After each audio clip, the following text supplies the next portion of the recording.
Everyone, welcome back to my channel. তো আমি আবারও চলে এসেছি আরেকটা বড় ব্লগ ভিডিও নিয়ে। তো চলো ভিডিওটা তাহলে শুরু করি। অলরেডি শুরু হয়ে গেছে। সকালবেলা আমি বাড়িতে ছিলাম, মানে দুদিন হলো আমি বাড়ি এসেছি। তো বাড়িতে ছিলাম, সেখানে দেখছি বাড়ির গাছটাতে প্রচুর পরিমাণে আম্বকুল ধরেছে। আর আমার ভাই সকাল সকাল এই আম গাছে দেবে বিষ, যার জন্য ও 20 ড্রাম কাঁধে নিয়ে এখন বিষ দিচ্ছে। আমি সেটাই একটা ছোট্ট করে ভিডিও করে নিলাম। আমাকে বলছিল প্রথম থেকে যে দেখ দিদি এইটা ভিডিও করবি, ঠিক আছে। যাই হোক, ও এখন 20 ড্রাম নিয়ে বিষ দিচ্ছে। দেখতে দেখতে আমার ভাইটাও বড় হয়ে গেল, বিষ টিষ দিতে শিখে গেছে, চাষবাস ভালোই করতে পারবে। যাই হোক, দেখি আবার বিষ দিতে দিতে সে তার উঠে পড়েছে একদম অ্যাজবেস্টারের উপরে। এখন এই নিচ থেকে ওপরে ওর হাত যাচ্ছিল, যার কারণে ও উপরে উঠে পড়েছিল। ওইদিকে আমার মা দাঁড়িয়ে আছে, মাও মাঠে গেছিল সকাল সকাল। এদিকে আমি দেখছি আমাদের বাড়ির দুটো গরুর কি সুন্দর দাঁড়িয়ে পড়ে রোদ খাচ্ছে। তারপরে এই যে আমি লাউ দেখছিলাম ঝুলে আছে। আর তারপরে স্নান টান করে খেয়ে দিয়ে আমি রেডি হয়ে যাচ্ছি। এখন কোথায় যাব? হ্যাঁ গাইস, আমি আসলে মাসি বাড়ি যাচ্ছি। তো সেটার ভিডিওই তোমাদের সাথে আজকে শেয়ার করলাম। মাসি বাড়িতে অনেক দিন ধরেই মেলা চলছে, যার কারণে মাসি বাড়ি যাবো আমি অনেক দিন আগেই ভেবে রেখেছিলাম। তার জন্য আমি 3 দিনের ছুটি নিয়েছিলাম মোটামুটি একটা।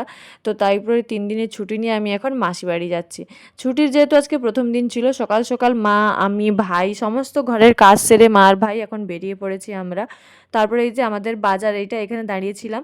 তো ওখানে ট্রেকার ধরার পরে তারপরে আমরা বাসে চেপেছি, দীঘা লাইনের বাস। আমার মাসিঘর যেহেতু এগরা লাইনে, সেই জন্য বাসে চেপেছিলাম। তো এখন বাসে টানা 1 ঘন্টার জার্নি হবে আমাদের। আর জানলা সাইডে বসেছিলাম, কেন জানি না যবে থেকে আমি বাইরে গেছি তবে থেকে আমার আর এই বাস সহ্য হয় না। অথচ ছোটোবেলা থেকেই না আমি এই বাসে করে যাতায়াত সমস্ত জায়গা, আমার মামা বাড়ি, মাসি বাড়ি, পিসি বাড়ি সমস্ত জায়গায় আমি বাসে করে গেছি। তাও আমার এই বাস কেন সহ্য হয় না আমি জানি না, বমি বমি লাগে। তারপরে আমি দুটো আমলকি কিনে খেলাম, আর আমলকি কিনে খাওয়ার পর আমরা ভালো লাগছিল। তারপরে এই যে দেখো মাসি বাড়ি চলে এসেছি। এইখানে আমার এখন দাদার বড় দাদার ছেলে, সে এখন আমার মাকে ফোন করে বলছে পিসিরা এসে গেছে আর তুমি কখন আসবে। আমার মা মাঝখানে নেমে মেজো মাসির বাড়িতে ঢুকে গেছিলো, আর আমরা সোজা চলে এসেছিলাম বড় মাসির বাড়ি। আমার 2 মাসি বাড়ি একই রাস্তায় পড়ে। প্রথম স্টপেজে পড়ে আমার মেজো মাসির বাড়ি, আর দ্বিতীয় স্টপেজে পড়ে আমার। এদের দুজনের কথা একটু তোমরা শোনো, কি সব বলছে এরা। হাই, বল কেমন আছো? কেমন আছো? বল আমরা ভালো আছি। আমরা ভালো আছি। সবাই এক একজন নাম বলো। তোমার নাম কি বলো? সমুদ্র খাতুয়া। তোমার নাম কি বলো? সোহান খাতুয়া। যাই হোক, ওদের সাথে মানে খেলাখেল্লি বন্ধ করে এখন আমি চলে এসেছি, যে রেডি হয়ে গেছি। এদিকে বৌদিদের বিকালবেলা নাকি হয় শোভাযাত্রা। তো দোলযাত্রার যেহেতু মেলা, তো সেই জন্য শোভাযাত্রাই হয়। আর এনারা আমাকে হাই করে দিল ভিডিও করছি দেখে। ওনারা সেজেছেন, মানে একজন বয়স্ক মহিলা, বয়স্ক পুরুষ, তো সেটাই সেজেছে। এদিকে দেখছি নাচ হচ্ছে একদল, এইভাবে পাটে পাটে হচ্ছিল সমস্ত কিছু। আরেকটা নাচও হচ্ছিল, সেটাকে ছৌ নাচ বলে নাকি, এটাকে ছৌ নাচ বলে নাকি আমার ঠিক জানা নেই। তোমরা যদি কেউ জেনে থাকো অবশ্যই কমেন্ট করে জানিও। কিন্তু বেশ ভালোই লাগছিল। তোমাদের কি ভালো লাগছে অবশ্যই তাহলে কমেন্ট করে জানিও।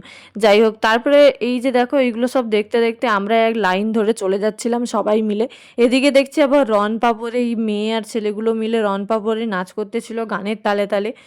খুব সুন্দর, মানে ছোটোবেলায় আমি প্রায় যখন 5-6-এ পড়ি তখন এই মেলাতে এসেছিলাম, তারপরে তো আর আসাই হয়নি।